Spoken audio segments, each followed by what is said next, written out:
He ought to be following the rules, which means you don't get your protection, which he does.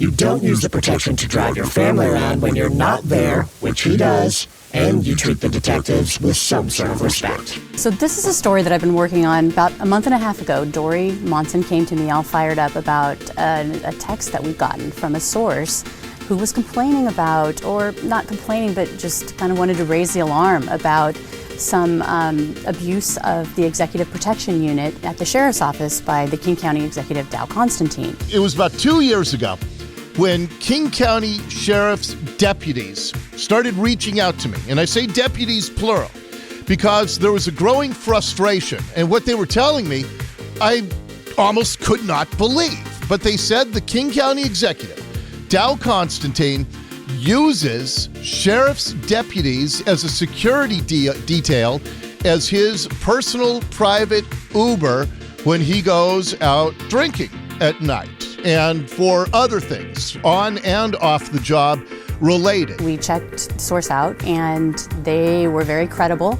We went to 3 different locations to kind of see what that abuse looked like. And basically the protection, these really highly trained detectives are supposed to be protecting Constantine in case of an emergency. If, someone tries to attack him, they're there on the scene to help him. But what's happening in many cases is that he's having a meeting at a bar and he doesn't want them at the bar or the restaurant. He wants them down the street or, in their cars, could be miles away. The term has been used that he uses them as an Uber. And at times, not always, but at times, I think that's true. Basically what that looks like is he's dropped off at a location and then he goes in by himself and then the driver, just much like the rest of us in Seattle when there's no parking, they're shoot away in the 3-minute parking zone, so they have to go around the block trying to find a place to basically park the car while the King County Executive is in a bar or in a restaurant, and so then when he's ready to be picked up, then they chauffeur around and to come pick him up. We had to show our hand with a PDR request is a public disclosure request. And basically we wanted to get information like how much does this cost to taxpayers, in the past and right now? How much are we spending? And also we wanted to get these emails because we had heard from this source that, detectives themselves were referring to themselves as Uber. They were feeling like an Uber service instead of the very highly trained, specially trained officers who are literally putting their lives on the line.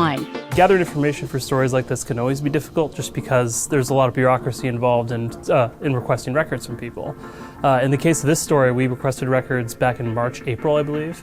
So throughout the process, we went back and forth with people in King County Sheriff's Public Disclosure Request Department. There's an atmosphere that would suggest many fear a witch hunt because of your expose on this. I think there's a culture in the sheriff's office right now of retaliation, and certainly I feel the same way. I want my voice disguised because I don't want to be retaliated against by Dow. Really, at this point, we've put facts together, and it's up to the taxpayer to kind of decide. It's really expensive to live in King County. Is this a good source of our tax dollars?